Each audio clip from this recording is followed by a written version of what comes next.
আমি সরকারকে আবেদন জানাই, আমার মেয়ে ধর্ষণ হয়েছে, 3টা ছেলে রেপ করেছে, 2টা ছেলে ধরা পড়েছে, একটা ছেলে ধরা পড়েনি, সাথে 2টে মহিলাও আছে। তারা জোরজবরদস্তি করে নিয়ে গেছে। তাদের নাম হচ্ছে আন্নিকা, আর একটা হচ্ছে সুরাইয়া। তাদেরও বিচার চাই আমি, তাদের কঠিন বিচার চাই। মেয়ে হয়ে মহিলা না, মেয়ে হয়ে কেন মেয়েটা জীবনে সর্বনাশ করবে? আমি তাদেরও বিচার চাই মা হয়ে। আমি আর প্রতিশোধ চাই, আমি আবেদন জানাই, আমি সরকারের কাছে এটা ন্যায্য বিচার চাই। আমি এটাতে নিজেকে লজ্জিত বোধ করছি।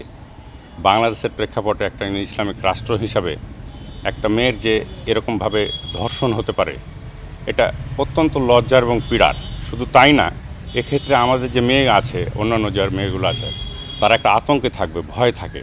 শিবগঞ্জে একটি মেয়ে ধর্ষণ হয়েছে। এই মেয়েটি নরপশুর মতন বেশ কয়েকজন দলবদ্ধভাবে মেয়েটিকে ধর্ষণ করেছে। এই বিষয়ে একটি মামলাও হয়েছে শিবগঞ্জ থানায়। মামলা হওয়ার পরে 2জন আসামি অ্যারেস্ট হয়েছে।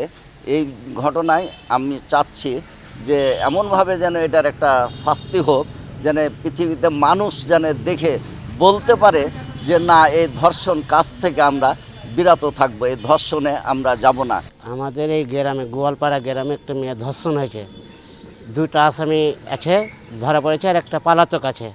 তো বিচারটা আমরা কঠিনভাবে চাই, যেন ওই বিচারটা দেখে যেন আরও 5টা লোক যেন ভয় করে। সরকারের কাছে আমার অনুরোধ কি বিচারটা আমরা কঠিনভাবে চাই। মাত্র 10ম শ্রেণীতে পড়ো একটা মেয়েকে তার সম্ভবত তার বন্ধুরা তাকে নিয়ে যে তাকে ভুলিয়ে ভালিয়ে একটা অরক্ষিত এলাকায় নিয়ে যেভাবে ধর্ষণ করেছে, এটা আমাদের খুব আতঙ্কগ্রস্ত করে তুলেছে। আমরা চাই যে এই ধরনের ঘটনা যেন না ঘটে, এই অরক্ষিত এলাকাগুলো যেন প্রশাসনের দৃষ্টিতে আসে, এবং যে সমস্ত অপরাধীরা এই ধরনের ঘৃণ্য কার্যক্রম চালিয়েছে তাদেরকে যেন অনতিবিলম্বে দৃষ্টান্তমূলক শাস্তি দেওয়া হয়।